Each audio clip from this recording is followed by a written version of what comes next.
సంసార జీవితంలో కలహాలు కొట్లాటలు కామన్. అలాని కత్తి దూస్తారా? కోడి మెడ కోసినట్టు భార్య గొంతు కోసేస్తారా? ఎస్, గంగాధర అదే పని చేశాడు. పిల్లలు కాళ్ళు పట్టుకున్నా కత్తి వదల్లేదు.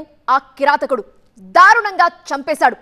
కళ్ళ ముందే నెత్తుటి మరకలు పిల్లల్ని నివ్వెరపోయేలా చేస్తే గంగాధర్ దుర్మార్గం సభ్య సమాజాన్ని ఉలిక్కి పడేలా చేసింది. ఇంతకీ ఎవరి గంగాధర్?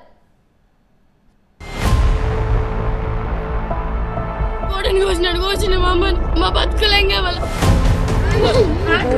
నాకు తల్లిని దూరం చేసిండు. ఊరి శిక్ష కావాలని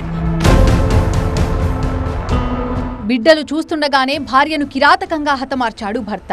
తల్లి లేకుండా ఇప్పుడు మేం బతికుండి ఏం చేయాలంటూ కన్నీళ్లతో ప్రశ్నించింది ఈ చిట్టి తల్లి. మా బతుకులేం కావాలి, మేము ఎట్లా ఉండాలి ఇప్పుడు?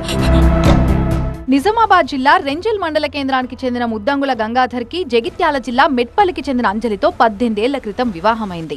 వీళ్ళకి 2 పిల్లలు. విభేదాల కారణంగా 2 ఏళ్లుగా వేర్వేరుగా ఉంటున్నారు. బోధన్ ఫ్యామిలీ కోర్టులో విడాకుల కోసం అప్లై చేశారు.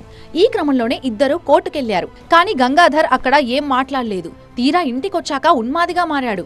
భార్య గొంతు కోసి హతమార్చాడు. వద్దు వద్దని పిల్లలిద్దరూ కాళ్ళవేళ్ల పడ్డా కిరాతక గంగాధర్ వినిపించుకోలేదు.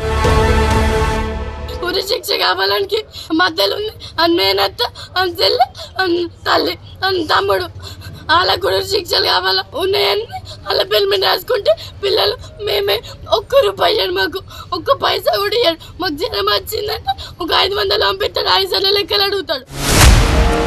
అంజలిని చంపేసిన గంగాధర్ పారిపోయేందుకు యత్నించాడు. స్థానికులంతా అతన్ని పట్టుకుని పోలీసులకు అప్పగించారు.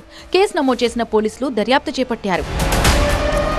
పట్టణంలో సుమారు 3 గంటల ప్రాంతంలో ముద్దంగుల అంజలి తన భర్త గంగాధర్ తన సొంత ఊరు నుంచి సాటాపూర్ గ్రామం నుంచి తన వెంట ఒక కత్తి తీసుకొని వచ్చి తన భార్యని ఎలానే చంపాలనే ఉద్దేశంతో గొంతు చంపి పారిపోయినాడు. ఇట్టి విషయంపైన తన అన్న నాగరాజు ఫిర్యాదు చేయగా కేసు నమోదు చేసి దర్యాప్తు చేస్తున్నాము. నిన్నటి దాకా తల్లితో ఉన్న బిడ్డలు ఇప్పుడు అనాథలుగా మారారు. వీరిని ఓదార్చడం ఎవరి వల్ల కాలేదు.